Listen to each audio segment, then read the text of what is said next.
దేశంలోనే number 1 growth ఉన్న రాష్ట్రం తెలంగాణ అని అన్నారు సీఎం కేసీఆర్. ఏడాదికి 21% ఆదాయం పెరుగుదల ఉందని అన్నారు ఆయన.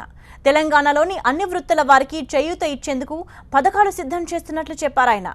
బడ్జెట్లో ఈ మేరకు కేటాయింపులు జరిపినట్లు వివరించారు సీఎం కేసీఆర్.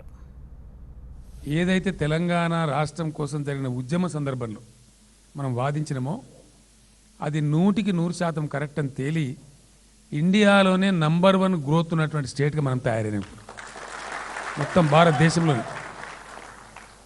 ఎంటైర్ కంట్రీలో మహారాష్ట్ర కంటే గుజరాత్ కంటే కూడా 21% పెరుగుదల ఉండి ఆదాయం పెరుగుదల ఉండి ఉన్నటువంటి రాష్ట్రం. నిన్న మన మంత్రి గారు ఈటెల రాజేంద్ర గారు ప్రవేశపెట్టిన బడ్జెట్ 1,49,600 కోట్ల బడ్జెట్ ప్రవేశపెట్టినారు.